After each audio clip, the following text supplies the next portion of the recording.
제가 이제 여러분한테 돌아가면서 읽을게요. 1절입니다. 만군의 여호와가 이르노라 보라 내가 내 사자를 보내리니 그가 내 앞에서 길을 준비할 것이요 또 너희가 구하는 바 주가 갑자기 그의 성전에 임하시리니 곧 너희가 사모하는 바 언약의 사자가 임하실 것이라.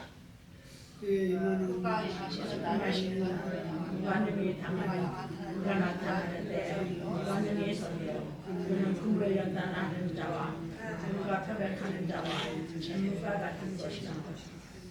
그가 은을 연단하여 깨끗하게 하는 자같이 앉아서 레위 자손에 깨끗하게 하되 금같이 그들을 연단하리니 그들의 공의로운 재물을 나 여호와께 바칠 것이라.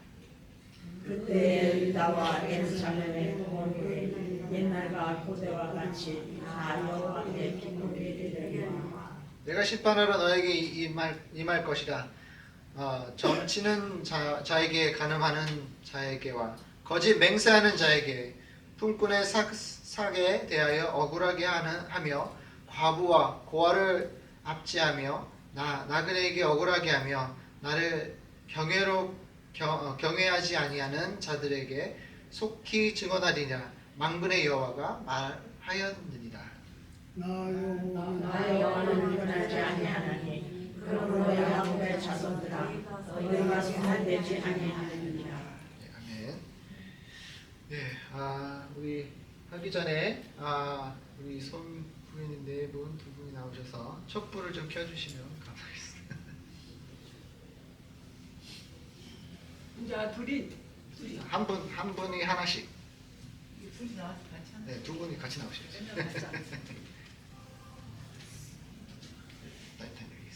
예, 요 첫 번째는 요거 저번 주에 켰던 거거든요. 첫 번째 내가 어떤 걸로? 아니고 이거? 오케이.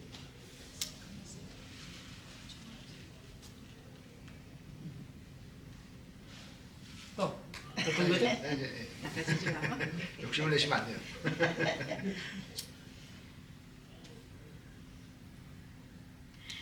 예, 감사합니다. 됐어? 네, 예, 감사합니다. 예, 다 시작하다 됐습니다. 뭐 잘 모르지. 저번 주는 희망이고 이번 주는 기쁨입니다. 예. 기쁨의 촛불을 켰습니다. 예, 또 옛날처럼 생각하지 마시고 결혼식 아니에요, 이렇게 결혼식 아닌. 불좀 켜라게 백살을 했어. 으야, 재밌어. 아이고. 예. 오늘은 기쁨으로 설교를 하도록 하겠습니다. 오늘 이 말씀을 우리가 보면서 좀 이상한 게 있죠. 이게 연단하는 거하고 이게 무슨 이 크리스마스 다가올 크리스마스에 무슨 상관이 있는가라고 생각하실 수 있습니다. 저도 처음에는 좀 당황스러웠어요. 이게 맞는데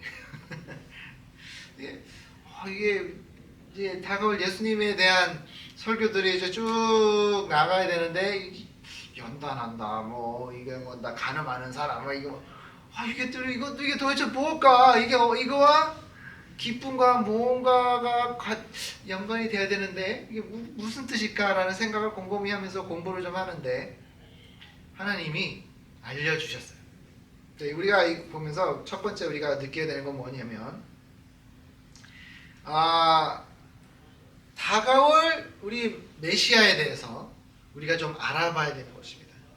다가올 메시아가 목적이 뭐예요? 다가올 메시아의 목적이 뭐예요? 구원이잖아요. 구원이에요.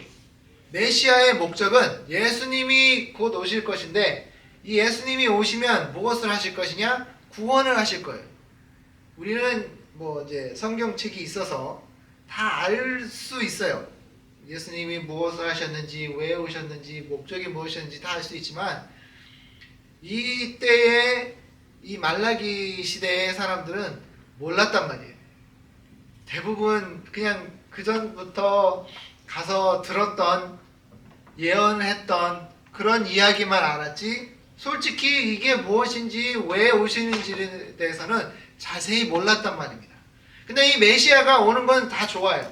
이스라엘 백성들도 이 메시아를 기대하면서 무엇을 기대했냐면 우리가 지금 이 포로된 상태에서 나라를 잃은 상태에서 우리는 언제 독립을 할 수 있으며 언제 우리가 정말 이 세상에 나아가 이 떳떳하게 우리나라를 딱 나타내면서 떳떳하게 지낼 수 있을까라는 그런 생각을 아마 하고 있었을 거예요.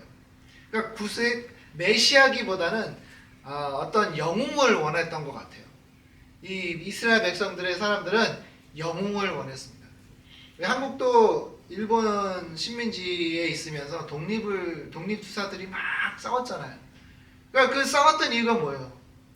우리나라가 지금 불공평하게 억울하게 정말 이런 시련을 당하면서 우리는 우리나라를 잃어버린 그 시민으로서 다시 되찾고 싶어하는 그 간절한 마음, 그런 마음으로 내 몸을 바쳐도 아깝지 아니하고 내 몸을 바쳐도 조금도 부족함 없을 것이다 라는 것을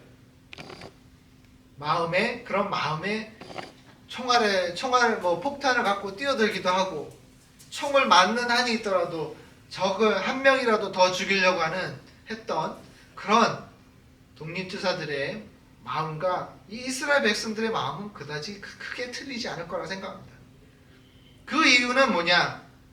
자기네들이 지금 힘들어요. 남의 나라 밑에서 산다는 것은 그다지 좋은 것은 아니에요. 힘들어요. 왜냐하면 나라 사람 취급을 못 받잖아요. 무시당하잖아요. 너는 이스라엘들은 나라도 뺏긴 너는 바보들이야 라는 이런 말을 들으면서 이스라엘 백성들은 진야했다는 말입니다. 그런 시련과 그런 날을 보내면서 메시아를 간절히 기도했어요. 메시아가 빨리빨리 오기를, 빨리 와서 우리를 구해주는, 우리를 구출해줄 수 있는 영웅을 기다렸지만 하나님이 계획해 놓으셨던 메시아는 그런 메시아가 아니었단 말입니다. 하나님이 계획해 놓으신 메시아는 뭐예요? 이스라엘만 구할 것이 아니라 전 모든 하나님의 창조물, 인간들이 예수님을 알고 구원을 얻을 수 있게끔 하나님은 그렇게 계획을 하셨단 말입니다. 그것을 보면서 우리가 메시아가 우리를 구할 것이다. 어떻게 구할 것인가? 그리고 또 이 다가올 메시아가 우리가 과연 기대할 만한 분인가? 라는 것도 생각해 봐야 될 것입니다. 예수님이 오신 것은 뭐예요? 지금 있는 율법을 파괴하려 온 것이 아니라 뭐예요? 그것을 지키러 오신 거예요. 그러면 율법은 뭐예요? 율법은 우리가 왜 지키고 있는 거예요? 하나님 앞에 우리가 올바르고 온전한 모습으로 하나님을 만나기 위해 율법을 지키는 것입니다. 우리가 횡단보도를 그냥 우리가 또 운전할 때 빨간불을 그냥 막 지나가지 않는 이유가 뭐예요? 당연히 나를 지키기 위해서기도 하지만 다른 사람을 지키기 위해서기도 해요. 저는 한국에 옛날에 이건 진짜 옛날이에요. 한 20년 전에 한국에 정말로 이민 오고 나서 처음 가봤을 때예요. 근데 이제 제가 아는 대학교 때 알았던 이제 누나가 있었는데 이제 한국으로 다시 돌아갔어요. 유학을 마치고. 그래서 한국에서 반가워 누나 그래 야 우리 가서 밥이나 먹자. 그래서 그래 그럼 누나 운전해. 오케이. 그래서 이제 차에 탔어요. 저는 미국을 생각하고 이제 가만히 앉아 있는데 누나가 굉장히 젠틀한 분인데 운전을 엄청 험하게 하는 거예요. 저는 운전을 가르쳤던 사람입니다. 운전을 가르쳤던 사람이에요. 그런데도 왜 그래 막 무시하고 막 하는 거예요. 그냥 차가 앞에 있는데 그냥 훅 들어가고 빨간불이 이제 있는데 이게 아침이었어요. 이제 다 출퇴근할 때죠. 근데 이제 출근하는 시간이니까 막 쌩쌩 다니는 거예요. 근데 갑자기 빨간불이 있어요. 저는 이제 쓰겠지 하고 근데 빨간불이 다가오는데 쓸 생각을 안 하는 거예요. 툭 지나가요. 빨간불. 오, 야, 왜 빨간불인데 왜 지나가? 근데 그랬더니 야, 여기 아침에 쓰면 요거도 먹어. 빨간불에 누가 서 있니?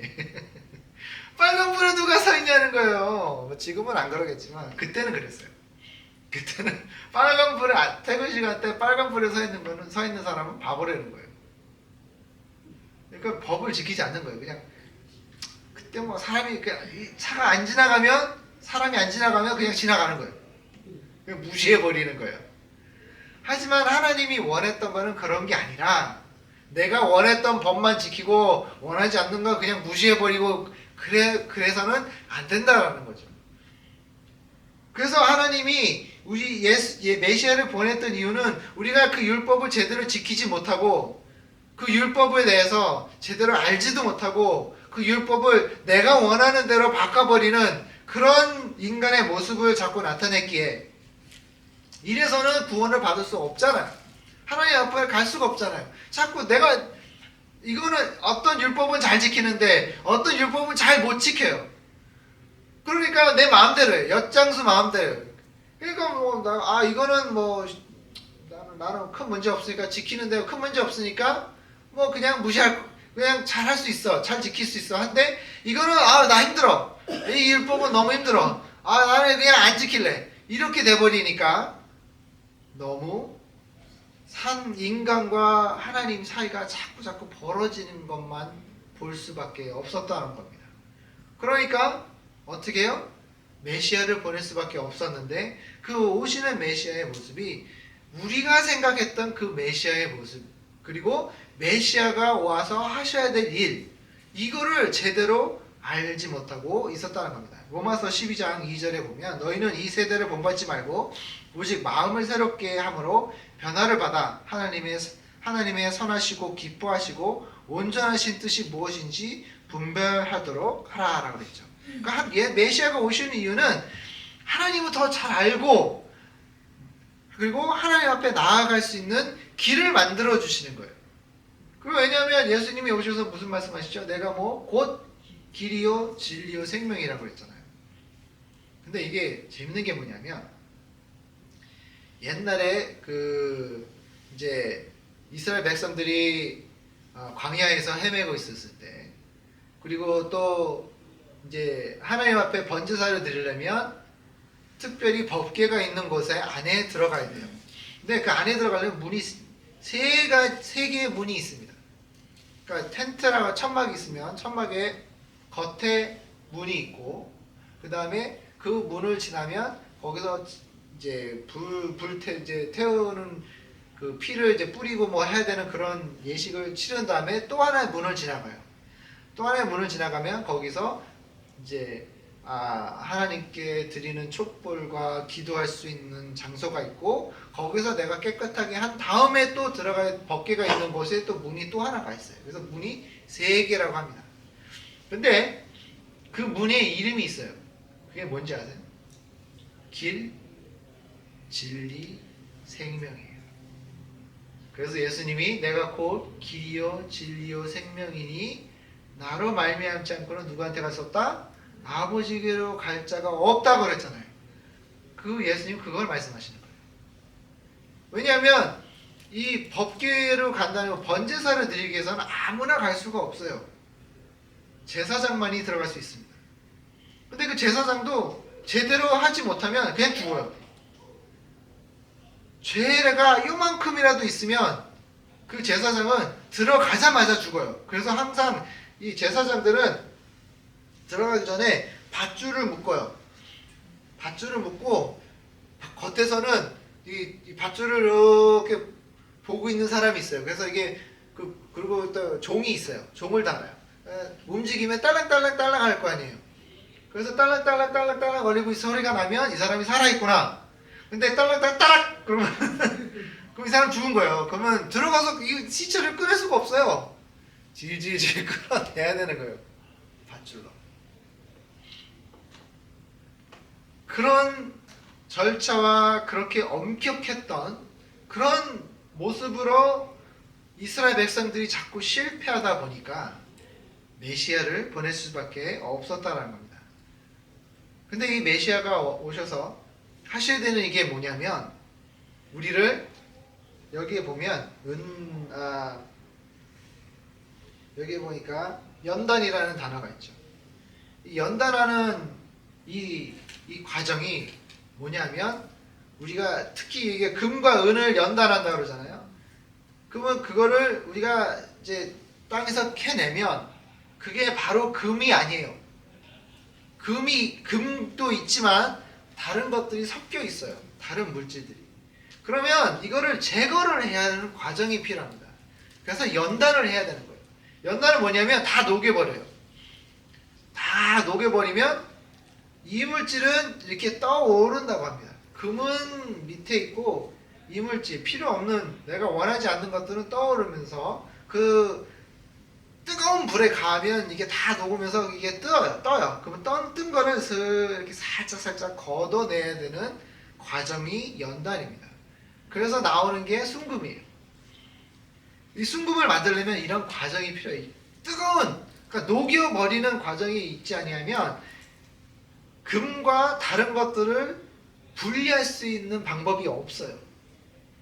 근데 이 뜨거운 과정은 지금 그 금으로 채취한 그 모습에서 새롭게 변화를 받아야 되잖아요. 녹여버리는 거잖아요. 내가 이렇게 동그란 덩어리였는데 그 덩어리가 녹으면서 액체가 되잖아요. 액체가 되었다가 이제는 순금으로 새롭게 변해서 나오는 거잖아요. 그런 것처럼 우리도 메시아가 오시는 이유는 우리를 연단하시러 오시는 것입니다. 메시아가 연단을 하심을 통해 우리가 내가 가지고 있던 모든 죄를, 내가 가지고 있는 또 짓고 있는 이 모든 죄를 제거해 주시는 과정을 해 주시기 위해 오시는 거예요. 근데 그 과정이 꼭 쉬운 과정은 아니라는 거죠. 그 과정은 어렵고 아프기도 하고 또 그 과정이 힘들기도 합니다. 왜냐하면 우리에게 뭐가 주어져요? 시험과 또 어려움이 내 삶에 다가와요. 누구나 다 행복하게 살 수는 없습니다. 어느 누구도 이 세상에 처음부터 끝까지 내가 태어나서 죽는 그날까지 한 번도 어렵지 않고 기쁘지 않은 날이 기쁨이 없었던 날이 없는 사람은 이 세상에 아무도 없어요. 아무도. 기뻤었던 그 기간이 길 수는 있으나 시련이 없거나 나에게 힘들었던 고난이 있었던 시간이 없었던 사람은 여기에 아무도 없어요. 제가 대학교 때 이제 교회를 나가는데 이 자매가 좋아서 나갔어요. 솔직히 제 와이프도 잘 아는 자매예요. 근데 처음에 이제 그때는 몰랐어요. 그때는 제 와이프는 제 삶에 존재하지 않았던 사람이었습니다. 다 알고 있어요. 근데 이 자매가 좋아서 갔어요, 교회를. 근데 이제 교회를 다니다 보니까 저도 이제 주일학교를 맡아서 일하게 되어서 이제 막 일을 하고 있는데 어느 하루는 이 자매랑 얘기를 하고 있는데 이 자매가 좀 고지식해요. 굉장히 고지식해요. 근데 이제 또 믿는 것도 굉장히 또 아주 진지하게 믿어요. 그래서 어느 날 이런 얘기를 했어요. 인간은 죄가 없이 또 어려움 없이 살 수 있을까라는 이런 얘기를 했어요. 근데 이제 당연히 죄 없이는 살 수 없다. 그거는 오케이 동의했어요. 근데 본인은 지금까지 믿음 생활하면서 힘든 적이 한 번도 없대요. 그냥 이렇게 그냥 가고 있대요. 저는 정반대거든요. 저는 막 오르락내리락 막 이러고 이런 경험을 했기 때문에 에이 말도 안 돼. 누가 그렇게 이렇게 살아? 그런 사람이 어디 있어? 다 힘들었다가 좋았다가 막 이런 오르락내리락 하겠지. 아니래. 자기는 그런 적이 한 번도 없대. 기억 상실력이야? 왜 기억 못해? 뭐 없어? 막 이렇게 에이 거짓말하지 마. 그랬더니 아니래. 자기는 한 번도 믿음 생활하면서 믿음이 한결같이 오르락내락 한 적이 없대요. 그래서 저는 이게 어떤 면은 좀 괘씸한 거예요. 말도 안 된다. 그런 사람이 어딨냐 이 세상에. 믿음이 좋았다가 또 믿음이 안 좋아 또 힘들어지고 뭐 이게 믿음이 약해질 때도 있고 그렇잖아요. 왜 저만 그런가? 아닌가? 막 싸웠어요. 그래서 막 큰 소리로 막 서로 다투기 시작했어요. 야, 말도 안 돼. 야, 그게 어떻게 막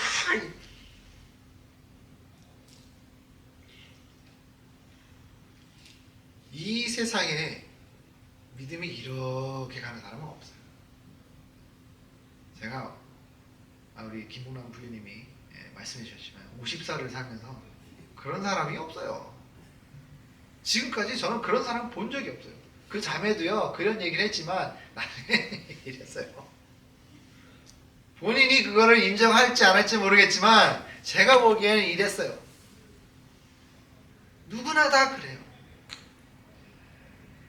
누구나 다 어려움이 있고 시련이 있고 그 어려움을 통해 그게 그때는 정말 원하지 않는 그런 연단의 과정을 거치지만 그 과정을 통해 무엇이 일어나냐면 나라는 존재가 없어지면서 예수님이라는 존재가 내 안에 다시 태어나요. 그렇게 되면 뭐예요? 나는 예수님을 닮아가는 정말 아름다운 사람으로 변해갈 수 있다라는 거죠.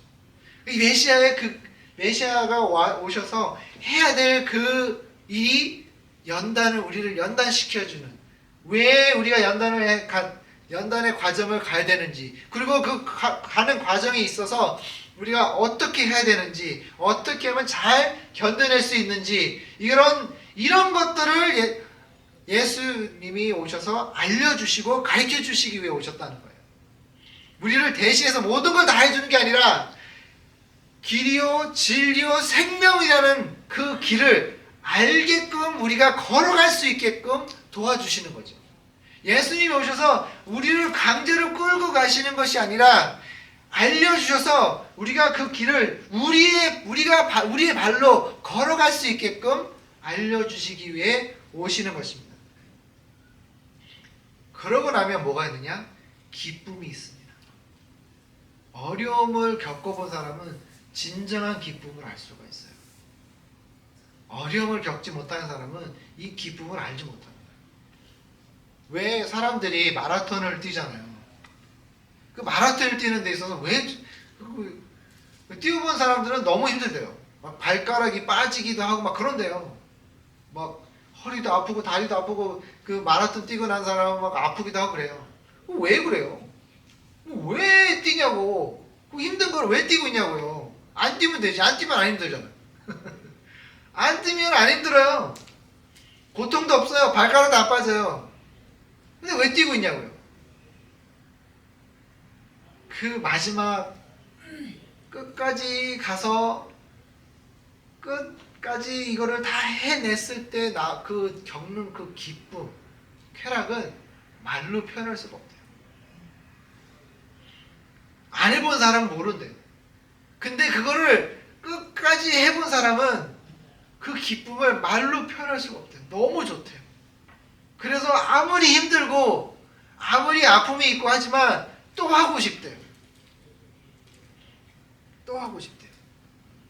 여러분, 그 연단을 거쳐서 나오는 믿음, 그리고 그 후에 느낄 수 있는 기쁨은요, 우리가 말로 표현할 수 없다는 겁니다.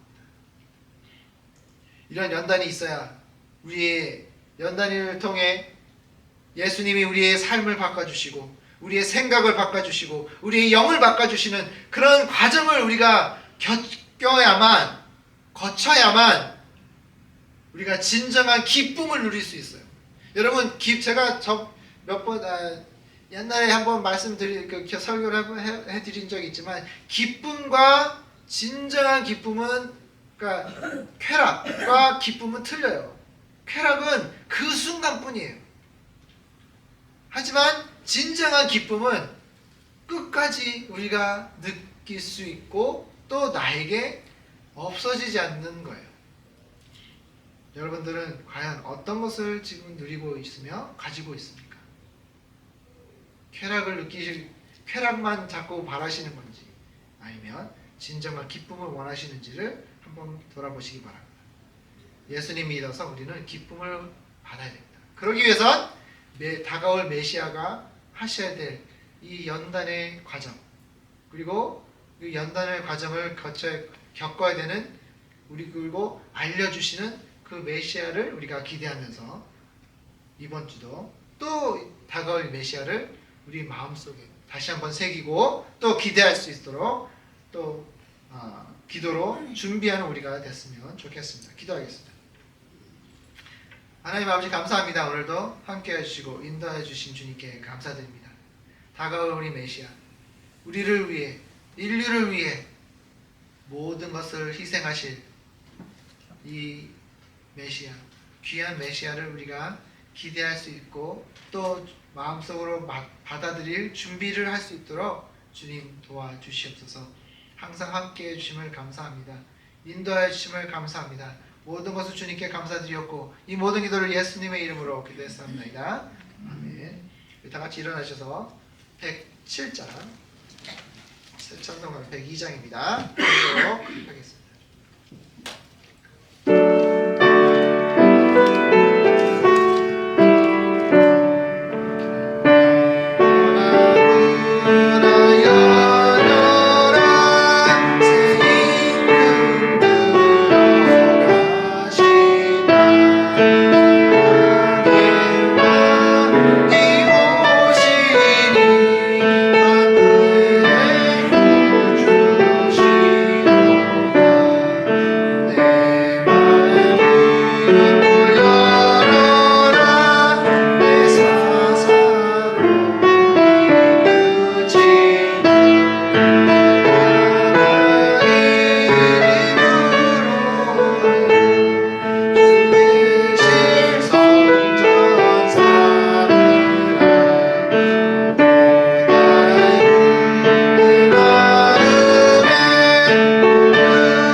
이제는 우리 주 그리스도의 은혜와 끝없는 주님의 사랑하심과 성령님의 감동 감화하심이 오늘도 기쁨을 기다리며 진정한 기쁨을 주실 메시아를 준비하는 우리 성도님들 머리 위에 이제로부터 영원토록 함께 있을지어다.